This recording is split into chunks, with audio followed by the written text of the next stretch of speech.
شروع اللہ کے نام سے جو بڑا مہربان نہایت رحم والا ہے۔ میں اور میری بیوی سونار کی دکان پر گئے۔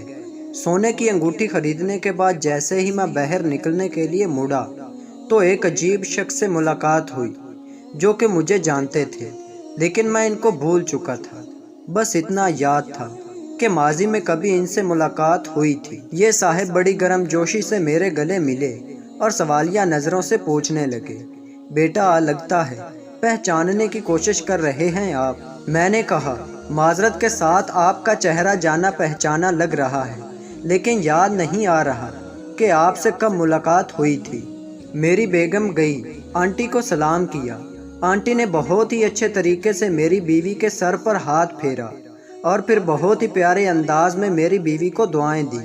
میں نے آنٹی کو بتلایا کہ یہ میری بیوی ہے اور یہ میرا 3 سال کا بیٹا ہے۔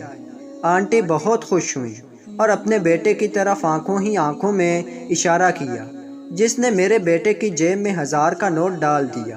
میں نے بہت اصرار کیا کہ یہ غلط ہے، لیکن آنٹی نہ مانی۔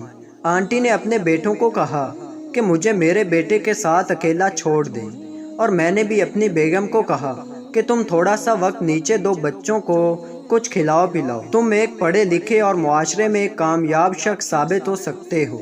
مجھے پہلے ہی علم تھا اور مجھے مکمل یقین تھا کہ میری بیٹی کو بھی تم خوش رکھو گے۔ آنٹی کی باتیں سن کر میں مزید پریشان ہو گیا اور میں نے کہا، آنٹی ہم بہن بھائی آپس میں ایک دوسرے پر جان چھڑکتے ہیں، خوشی اور غم میں برابر کے شریک ہوتے ہیں۔ کبھی ایسا نہیں ہوا کہ ہم میں سے کسی کو ایک دوسرے سے کوئی شکایت ہو۔ اس طرح پھر میں نے تمہارے والد صاحب کے کپڑوں کا جائزہ لیا تو مجھے محسوس ہوا کہ تمہارے بھائیوں کے جسموں پر سجے ہوئے کپڑے زیادہ مہنگے ہیں، اور یہی حال تمہارے والد صاحب کے جوتوں کا تھا۔ جب میں نے تمہاری ماں کے زیورات دیکھے تو ان کی مقدار بہت ہی کم تھی، جبکہ تمہاری دونوں بھابھیوں کے ہاتھ، بازو اور گلے زیورات سے سجے ہوئے تھے۔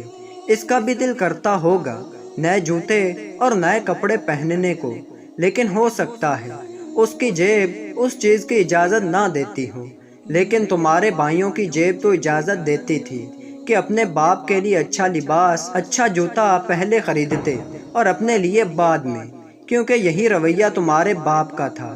ابھی اولاد کی باری ہے اور مجھے فخر ہے اپنی اولاد پر کہ آج کچھ بھی ہو جائے میری اولاد مجھے ترجیح دیتی ہے، میرے لیے پہلے خریدتی ہے، بعد میں اپنی بیوی بچوں کے لیے کچھ خریدا جاتا ہے۔